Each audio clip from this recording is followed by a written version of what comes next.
Students, आर्य agriculture jet classes में आप सभी का स्वागत है।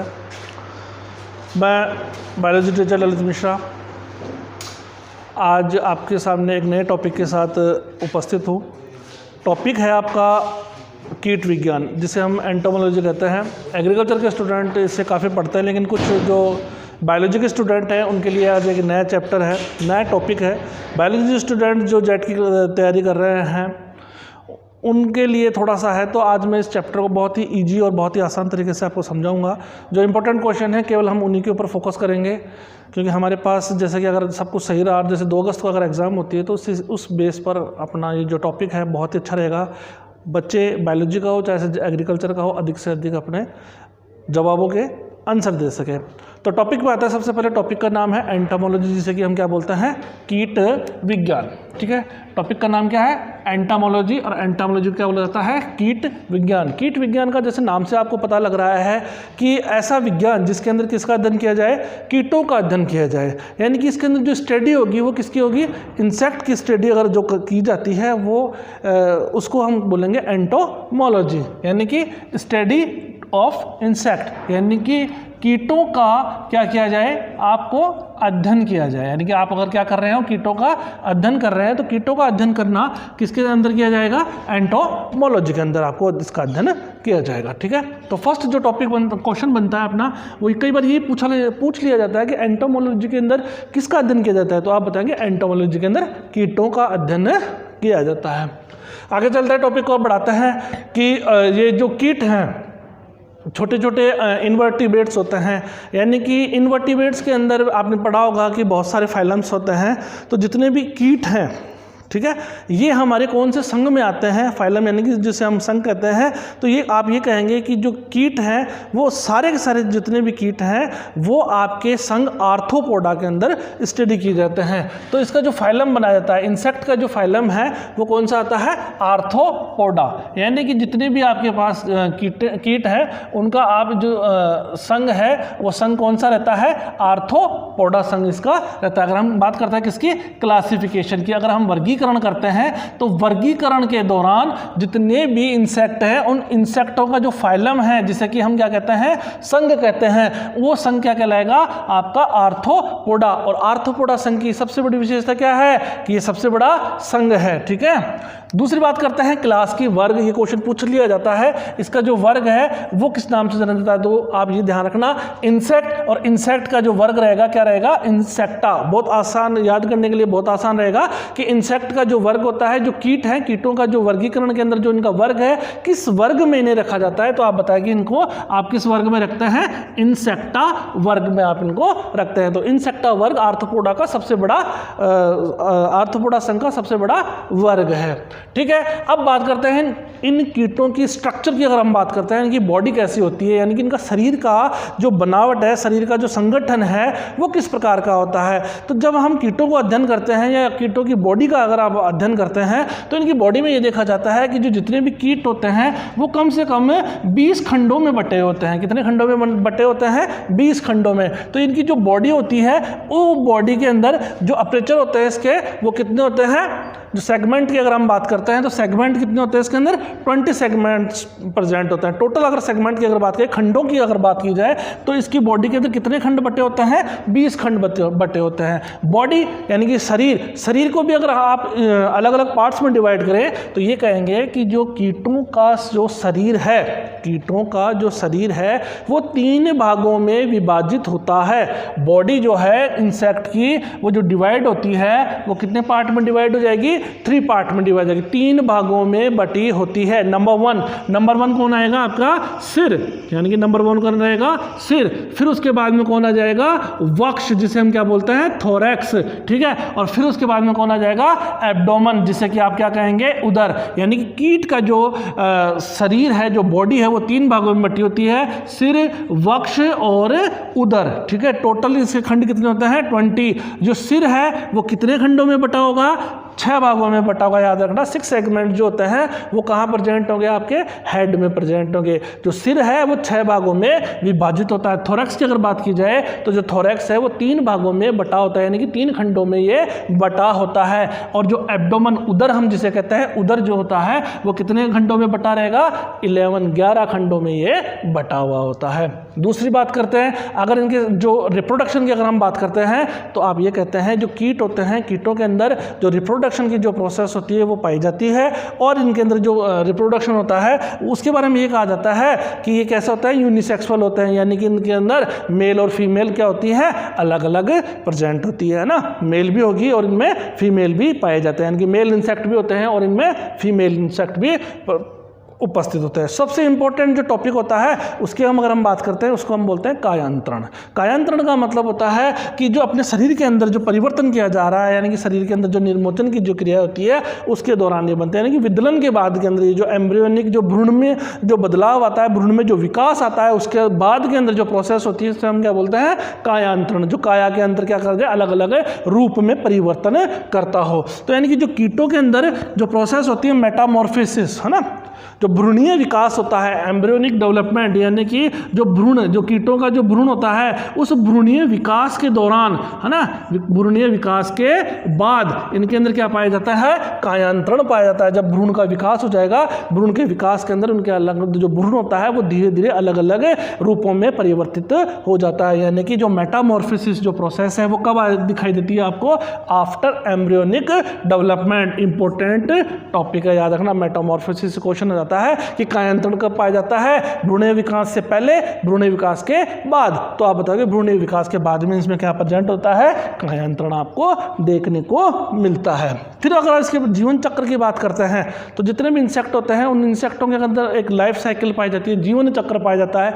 उस जीवन चक्र के आधार पर, उस जीवन चक्र के आधार पर ही इनमें यह कहा जाता है कि जो कीट है इसके अंदर ये होता है कि कुछ अवस्थाएं होती है, उस अवस्था के आधार पर हम ये कहते हैं कि या तो कीट है ना पूर्ण कायांतरण है या इस कीट के अंदर अपूर्ण कायांतरण पाया जाता है। तो ऐसा कीट जिसमें 4 अवस्थाएं पाई जाती हों, ऐसा कीट जिसमें 4 अवस्थाएं पाई जाती हों वो कंप्लीट मेटामॉर्फोसिस होता है। वो क्या होता है, कंप्लीट मेटामॉर्फोसिस होता है, यानी कि उसके अंदर पूर्ण रूपांतरण पाया जाता है। और ऐसा कीट जिसके अंदर 4 से कम अवस्थाएं हो, यानी कि उसमें 3 अवस्थाएं हो, उन्हें हम कहेंगे अपूर्ण कायांतरण वाले कीट कहेंगे। अब ये 4 कौन कौन सी शेप आपको दिखाई देती हैं, तो इसके जीवन में अगर आपको 4 शेप दिखाई दे रही हैं, यानी कि ये कीट सबसे पहले क्या बनाता हो, कीट से क्या बनते हो, अंडे निकलते हो। वो अंडे किस अवस्था में आ जाएं, लार्वा अवस्था में आ जाएं। वो लार्वा प्यूपा बना ले और उस प्यूपा से वापस से क्या बन जाए, एडल्ट बन जाए, मेल या फीमेल। यानी कि इसके अंदर 1, 2, 3 और 4, ये 4 शेप अगर आपको दिखाई दे रहे हैं तो इसका मतलब है कि ये जो मेटामॉर्फोसिस की जो प्रोसेस है वो कैसी है, कंप्लीट है। वो कैसी है, कंप्लीट प्रोसेस है। अगर आपको इसके अंदर 3 अवस्थाएं यानी कि 3 प्रोसेस या 3 शेप अगर आपको दिखाई देती है, वो शेप कौन सी दिखाई देगी, एग से क्या बन जाए, निम्फ, और निम्फ से क्या बन जाए, एडल्ट बन जाए। तो इसका मतलब है कि वह कीट, उसमें अपूर्ण कायांतरण पाया जाता है। पूर्ण कायांतरण और अपूर्ण कायांतरण में समझ गए ना। पूर्ण कायांतरण जिसके अंदर 4 शेप आपको दिखाई दे, सबसे पहले एग बने, लार्वा बने, प्यूपा बने और उससे वयस्क बन जाए। एडल्ट का मतलब क्या है, वयस्क बन जाए, है ना। प्यूपा को आप प्यूपा कह सकते हो, लार्वा है, एग को आप क्या बोल सकते हो, अंडा बोल सकते हैं। इसी प्रकार से अगर आपको क्या दिखाई दे, अंडा दिखाई दे, अगर आपको क्या दिखाई दे, निम्फ, जिसको आप डिम्ब भी बोलते हैं कई बार, है ना, निम्फ भी दिखाई दे, और फिर उस निम्फ से क्या बन जाए, आपका वयस्क बन जाए, यानी कि इसमें अपूर्ण कायांतरण पाया जाता है। ठीक है। अगर हम इन इंसेक्ट को देखा जाए तो इंसेक्ट के बारे में ये कहा जाता है कि जितने भी जो इंसेक्ट होते हैं वो प्लांट्स को क्या करते हैं, इन्फेक्ट करते हैं, उन प्लांट्स को संक्रमित कर देते हैं, उन प्लांट को हानि पहुंचाते हैं, हार्मफुल होते हैं। जितने भी जो कीट होते हैं वो क्या होते हैं, पौधों के लिए हानिकारक होते हैं। अब पौधों की बात की जाए तो हम सबसे पहले फसल चक्र के अंदर लेके जाते हैं एग्रीकल्चर में, और एग्रीकल्चर में फसलों को दो भागों में बांटा गया है, एक तो होती है रबी की फसलें और एक होती हैं खरीफ की फसलें। तो कुछ कीट रबी की फसलों को नुकसान पहुंचाते हैं, कुछ कीट खरीफ की फसलों को नुकसान पहुंचाते हैं। रबी की फसल को नुकसान पहुंचाने वाले कीटों को हम किस अलग अलग डिवाइड कर दिया हमने कि रबी की फसल को पहुंचाने वाले कीट कौन कौन से हैं और खरीफ की फसल को नुकसान पहुंचाने वाले कीट कौन कौन से हैं। तो यहाँ पर देखते हैं, सबसे पहले हम बात करते हैं खरीफ की फसल की बात करते हैं। तो खरीफ की फसल के अंदर जो कीट हैं उनके अंदर अगर बात करें कि सबसे ज़्यादा जो नुकसान है वो कौन पहुंचा रहा है, तो आप ये बात करते हैं सबसे पहले आपको कौन दिखाई देगा, कात्रा, ठीक है। उसके बाद में आपको कौन दिखाई देगा, ग्रास होफर, ठीक है। फिर उसके बाद में आपको कौन दिखाई देगा, व्हाइट ग्रब, सफ़ेद लट आपको जो दिखाई देगी। ये तीनों क्या करते हैं, ये तीनों ही खरीफ की फसल को नुकसान पहुंचाते हैं। अब बात कर लेते हैं यहाँ पर आकर रबी की फसल की। तो रबी की फसल के अंदर सबसे पहले आपको कौन दिखाई देगा, गेहूं के अंदर पिंक कलर का बोरर आपको दिखाई देगा। फिर उसके बाद में आपको मोयला दिखाई देगा, वो और मोयला कहाँ लगता है, मस्टर्ड जो यानी कि सरसों का जो पौधा होता है उस सरसों के पौधे पे आपको कौन सा कीट दिखाई देगा, मोयला कीट दिखाई देगा। उसके बाद में आपको एक जो दिखाई देगा ग्राम, ग्राम का मतलब यहाँ पर कौन है, चना, ठीक है। तो चना जो है, चने के अंदर जो फली छेदक जो पाया जाता है कीट, उसको हम बोलते हैं पोड बोरर ऑफ ग्राम, यानी कि चने के अंदर फली छेदक जो कीट है उसको नाम बोलते हैं। यानी कि चने में, यानी कि सरसों में, यानी कि गेहूं में, इनके अंदर जो कीट है वो है रबी की फसल में पाए जाने वाले, क्योंकि ये रबी की फसल है, गेहूं, सरसों और चना, और इनके कीटों के आपने नाम दे दिए। कई बार क्वेश्चन पूछ लिया जाता है, जैसे मान लीजिए खरीफ की फसल को नुकसान पहुंचाने वाले कीट का नाम बताइए, 3 ये नाम दे दिया, एक ग्रास होपर का नाम दे दिया, तो आप ग्रास होपर को टिक कर सकते हैं। अब थोड़ा सा आगे चलते हैं। अगर आपने एंटोमोलॉजी की थोड़ी बहुत इंट्रोडक्शन पढ़ा, इंट्रोडक्शन पढ़ने के बाद में अगर हम सीधा कीट के ऊपर आते हैं, तो सबसे पहले हम जिस कीट की बात करते हैं उस कीट का नाम है सफ़ेद लठ, यानी कि उसे हम क्या बोलेंगे, वाइट ग्रब कहा जाएगा। और वाइट ग्रब है तो सबसे मोस्ट इंपॉर्टेंट जो क्वेश्चन बनता है वो सबसे पहले यही बनता है कि जो वाइट ग्रब है उस वाइट ग्रब का जो साइंटिफिक नेम है वो साइंटिफिक नेम क्या है, ठीक है। तो सबसे पहले हम इसके साइंटिफिक की नेम की बात करते हैं, और साइंटिफिक इसका नेम जो है वो क्या है, होलोट्रेकिया कांसगुनिया। याद रखना, इसका जो साइंटिफिक नेम है बहुत बार पूछ लिया जाता है ना।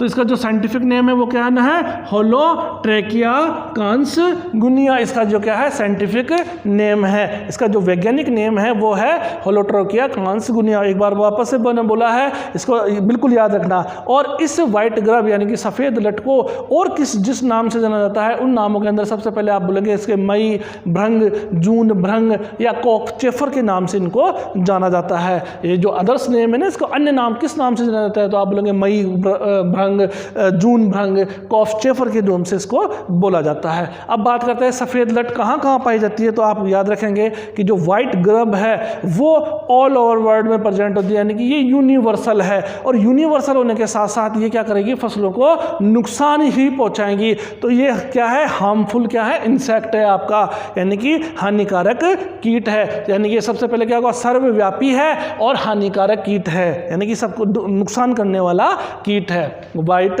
ग्रब की बात कर रहा हूँ। और सबसे पहले दूसरी चीज़, इसका जो क्लास है, क्लास के बारे में आप ये बताएंगे कि इसकी जो क्लास है वो कौन सी क्लास से जाएगी, इंसेक्टा है। इसका जो फाइलम है वो कौन बताएंगे आप, आर्थ्रोपोडा बताएंगे, ठीक है। इसके अलावा इसके अगर सबसे पहले इस जो कीट है, इंसेक्ट है, अगर इस इंसेक्ट की आप पहचान करें, इसकी जो फीचर अगर आप देखना चाहते हैं कि किस आधार पर हम इसे देखकर पहचान सकते हैं, है ना, ठीक है। तो सबसे पहले ये कहा जाता है कि अगर हम एक वयस्क की सफ़ेद लट की बात करें, यानी कि वाइट ग्रब जो वयस्क अवस्था में, एडल्ट अवस्था में चला जाता है, ठीक है, तो उसकी अगर आप बात करें तो जो एडल्ट है यानी कि जो प्रौढ़ है, जो वयस्क हो चुका, वो दिखने के अंदर काला और भूरा रंग का होता है। याद रखना, जो एडल्ट और बीटल जो होता है ना कीट के जैसा, ठीक है, वो दिखने में आपको कैसा दिखाई देगा, ब्लैक दिखाई देगा, और साथ साथ में कैसा होगा, ब्राउन होगा, यानी कि काला भूरा रंग का आपको कीट दिखाई देगा। और इसकी जो बॉडी है, उस बॉडी की अगर आपको मेजरमेंट करते हैं, यानी कि उसकी बॉडी की आप लंबाई चौड़ाई अगर आप देखते हैं, तो लंबाई चौड़ाई में आप ये बताएंगे कि ये 18 मिलीमीटर तो लंबा होता है और 7 मिलीमीटर क्या होता है, चौड़ा होता है, ठीक है। दूसरे अगर हम बात करते हैं, ये जब ये जो कीट है यानी कि सफ़ेद लट है, इस ये जब अपनी लट अवस्था में रहता है, यहाँ पर एक सबसे इम्पोर्टेंट है, लट जो है किस आकार की पाई जाती है, तो याद रखना अंग्रेजी के सी आकार की आपको ये लट दिखाई देती है। जब ये लट अवस्था में रहता है तो इसकी जो लंबाई चौड़ाई है इसके शरीर की वो कैसी होती है, जब ये लट अवस्था यानी कि गर्भ अवस्था में है, इसे हम कहेंगे इसका रंग कैसा होता है, सफ़ेद रंग का होता है। इसका जो सिर है वो कैसा होता है, ब्राउन होता है, यानी कि भूरे रंग का इसका क्या होगा, सिर पाया जाएगा। और इसके जो जबड़े होंगे वो कैसे होंगे, आपके मजबूत होंगे, यानी कि सफ़ेद जो लट है उसके अंदर जो लट का जो रूप है वो सफ़ेद रंग की होगी। इसका जो सिर है वो भूरे रंग का होगा, जबड़े इसमें मजबूत पाए जाएंगे। अगर लंबाई चौड़ाई की बात करें तो लंबाई चौड़ाई की आप ये बात करेंगे कि ये जो लंबाई चौड़ी है ये 10 से 12 मिलीमीटर लंबी होती हैं, और इसकी चौड़ाई की बात करें तो 2 से 3 मिलीमीटर तक ये क्या होती है, चौड़ी होती है। दो आपने इसकी जो पहचान है वो पहचान के बाद में आपने लट अवस्था में करी, और लट अवस्था के अंदर ध्यान रखना ये अंग्रेजी के सी आकार की आपको दिखाई देगी, जिसका जो सिर होता है वो भूरे रंग का होता है, इसके जबड़े जो हैं मजबूत होते हैं, इसकी जो लंबाई चौड़ाई है वो 10 से 12 मिलीमीटर लंबी होती है, और 2 से 3 मिलीमीटर ये इसकी चौड़ाई होती है। अब अगर हम बात करेंगे कौन कौन से पौधों को सबसे ज़्यादा पोषक के रूप में, पोषक का मतलब खाने का, देखा जाए तो पौधों को कौन कौन से पौधे को हानि पहुँचाती है ये भी बोल सकते हैं आपको, और कौन कौन से पौधे इसके पोषक हैं, यानी कि कौन से पौधों को ये खाती है। तो बात करते हैं कि इसके जो पोषक पौधे हैं, पोषक पौधों में कहा जाता है कि खरीफ के सीजन के अंदर, यानी कि जो खरीफ ऋतु आती है, उस गर्मियों की ऋतु, उसके अंदर ये जितने भी प्लांट होते हैं उन सभी प्लांटों को क्या कर लेती है, खा जाती है। लेकिन एक विशेष जो पौधा होता है, और वो पौधा होता है इसका सबसे फेवरेट होता है, और वो कौन सा पौधा होता है, इसका बेर का पौधा। बेर के पौधे को ये सबसे चाव से खा लेती है। ठीक है, अब बात करते हैं इस जो कीट है, इस कीट को अगर ये पूछा जाए कि इसकी कौन सी अवस्था सबसे ज़्यादा हानि पहुंचाती है, तो इसके अंदर ये क्वेश्चन बहुत इंपॉर्टेंट है। ये क्वेश्चन यहाँ से पूछा जाता है कि सफ़ेद लट की कौन सी अवस्था सबसे ज़्यादा हानि पहुंचाती है। तो ये कहा जाता है कि सफ़ेद लट की जो वयस्क और जो सफ़ेद लट की जो लट अवस्था है, ये दोनों ही पौधों को सबसे ज़्यादा हानि पहुंचाती है। वापस बोल रहा हूँ कि इस कीट की कौन सी अवस्था सबसे ज़्यादा हानि पहुंचाती है, एडल्ट यानी कि वयस्क अवस्था, और इसकी लट अवस्था, दोनों ही क्या पहुंचाती है, इसको हानि पहुंचाती है। ठीक है, और ये जो लट है, गर्भ जिसे हम बोल रहे हैं, इस गर्भ की भी कौन सी परमानेंट जो स्टेज है, कौन सी स्टेज सबसे ज़्यादा हानिकारक होती है, तो बेटा जी याद रखना, वेरी वेरी इंपॉर्टेंट क्वेश्चन है कि गर्भ की जो थर्ड स्टेज होती है, तृतीयक अवस्था है, वो तृतीय अवस्था सर्वाधिक हानि पहुंचाती है। याद रखना, सफ़ेद लट की तृतीयक अवस्था, लट की तृतीय अवस्था सर्वाधिक हानिकारक होती है। दूसरी चीज़ याद रखना कि ये एक बीजपत्री पौधों की अपेक्षा जो द्विबीजपत्री पौधों की जो जड़ होती हैं, जिसे हम डाइकोट प्लांट की रूट कहते हैं, द्विबीजपत्री है ना, इसका मतलब है द्विबीजपत्री जो पौधे हैं, उन द्विबीजपत्री पौधों की जड़ों को सर्वाधिक नुकसान पहुंचाती है। यानी कि ये जो लट है ना, सफ़ेद लट, ये सफ़ेद लट डाइकोट रूट द्विबीजपत्री पौधों की जड़ों को सर्वाधिक नुकसान पहुँचाती है, याद रखना। और अगर हम इसके जीवन काल की बात करते हैं, यानी कि किस प्रकार से ये एडल्ट से एग से वापस एक साइकिल बनाकर ये वापस से क्या बना जाए, एडल्ट बना जाए, तो यानी कि देखो सबसे पहले इसमें ये देखा जाएगा क्या इसके अंदर कायांतरण कौन सा पाया जाता है। तो आपको सबसे पहले एडल्ट भी दिख रहा है, एग भी दिख रहा है, इसमें गर्भ भी दिख रहा है और प्यूपा भी दिख रहा है, यानी कि इसके अंदर आपको 4 अवस्थाएं, 4 शेप आपको दिखाई दे रही है। और आपको मैंने पहले भी बताया था, कीट के अंदर अगर आपको 4 शेप दिखाई दे रही है तो इसका मतलब है कि इसके अंदर पूर्ण कायांतरण उपस्थित है। सफ़ेद लट में पूर्ण कायांतरण पाया जाता है। जीवन काल की बात करते हैं तो जीवन काल के अंदर ये कहेंगे हम, सबसे पहले आपके पास यहाँ पर सबसे क्या होता है, एडल्ट है, और एडल्ट में मेल और फीमेल दोनों प्रेजेंट है, यानी कि नर भी पाया जाता है और मादा भी पाई जाती है। और इसके अंदर जो है, जब बरसात का मौसम आता है, हेवी रेन होती है, तो हेवी रेन के दौरान ये जो नाइट है, उस नाइट के अंदर बाहर निकलते हैं। और नाइट में बाहर निकलने के बाद में सबसे पहले जो है वो फीमेल है, यानी कि जो मादा है, वो मादा रात को बाहर निकलती है, और रात को बाहर निकलने के बाद में वो क्या करती है, जो मेल है, जो यानी कि जो नर है, उन नर को क्या करेगी, अपनी ओर आकर्षित करती है। जब नर और मादा आपस के अंदर निषेचन की क्रिया करेंगे, तो उन निषेचन की क्रिया के दौरान, उस निषेचन की क्रिया के बाद जो मादा है, वो मादा मिट्टी में क्या करेगी, अपने अंडे देगी। तो सबसे पहले ध्यान रखना, ये जो एडल्ट है यानी कि नर, यानी कि जो मेल और फीमेल, एडल्ट में कौन है, मेल और फीमेल दोनों होते हैं, और दोनों ही आकर बाहर आते हैं, एक दूसरे को अट्रैक्ट करते हैं। अट्रैक्ट करने के बाद में इनके अंदर सेक्सुअल प्रोसेस होती है। सेक्सुअल प्रोसेस होने के बाद में ये जो फीमेल है, फीमेल क्या करती है, अंडे देती है।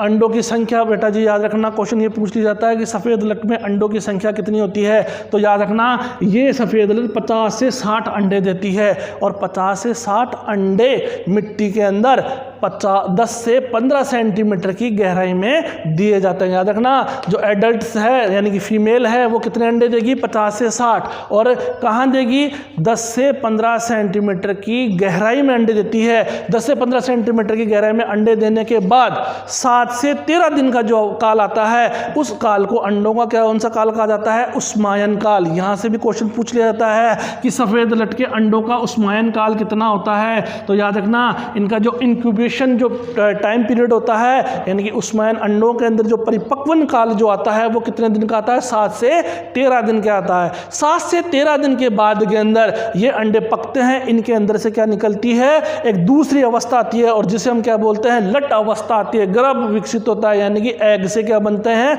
लट अवस्था पाई जाती है। और ये लट अवस्था अंग्रेजी के कौन से अक्षर की दिखाई देगी, मैंने पहले बताया था, सी आकार की दिखाई देती है। और लट की कौन सी अवस्था सबसे ज़्यादा हानिकारक होती है, लट की तीसरी अवस्था सबसे ज़्यादा हानिकारक होती है। अब ये जो लट का काल चलता है, यानी कि जो लट है वो लट कितने दिनों तक जीवित रहती है, तो याद रखना, जो लट है वो 82 से 113 दिन तक इसके अंदर प्रेजेंट होती है। यानी कि अपनी सफ़ेद जो लट है वो लट अवस्था 82 से 113 दिन तक चलेगी। उसके बाद में इस लट से कौन सी अवस्था आ जाएगी, प्यूपा अवस्था आ जाती है। देखो प्यूपा अवस्था वेरी गुड है, ध्यान रखना, इसको भूलना नहीं। और प्यूपा अवस्था मिट्टी के अंदर कितनी गहराई पर पाई जाती है, 40 से 70 सेंटीमीटर की गहराई पर प्यूपा अवस्था पाई जाती है। फिर ये प्यूपा 2 से 3 सप्ताह के बाद में, 2 से 3 सप्ताह के बाद में मिट्टी से बाहर निकलते हैं, और बाहर निकलने के बाद में और किस अवस्था में निकलते हैं, वयस्क अवस्था में निकल जाते हैं। तो सफ़ेद लट के अंदर सबसे इम्पोर्टेंट जो महीना है कि कौन से महीने के अंदर सबसे ज़्यादा ये सक्रिय रहते हैं, तो याद रखना, जुलाई और जो अक्टूबर है इस सफ़ेद लट के लिए सबसे सक्रिय महीना रहता है। ठीक है, सबसे ज़्यादा जुलाई अक्टूबर के अंदर सबसे ज़्यादा सक्रिय रहती हैं। और इसके अंदर टोटल जो लाइफ साइकिल है, कुल इसका जो जीवन चक्र वो कितने दिन का होता है, 129 से 150 दिन का। और पीढ़ी कितनी पाई जाती है, एक पीढ़ी, 1 वर्ष में एक पीढ़ी कंप्लीट हो जाती है।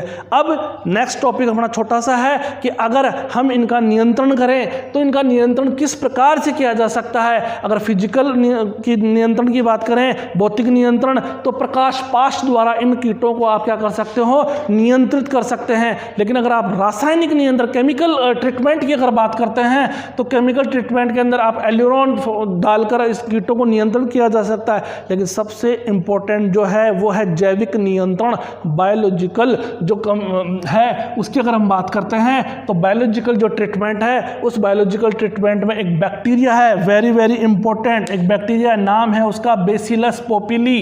याद रखना बेटा जी, बैक्टीरिया कौन सा आएगा, बेसिलस पोपेली। इस बेसिलस पोपेली बैक्टीरिया के द्वारा आप क्या कर सकते हैं, इनका जैविक नियंत्रण कर सकते हैं। और एक दूसरा एक यहाँ पर कौन प्रेजेंट होता है, कवक प्रेजेंट है, फंजाई प्रेजेंट है, और फंजाई का नाम है मेटामेरिजियम, मेटारिजियम एनिसोप्ली। याद रखना, मेटारिजियम एनिसोप्लिक जो कवक है, वो कवक ये जो लट है उस लट में क्या कर देता है, रोग उत्पन्न कर देता है। जब लट में रोग उत्पन्न हो जाता है तो लट क्या हो जाती है, मृत हो जाती है, और पौधों को हानिकारक अवस्था से बचाया जा सकता है। याद रखना, मेटारिजियम एनिसोप्लिक जो है वो उसके द्वारा इसको आप नियंत्रित कर सकते हैं। ठीक है बेटा जी।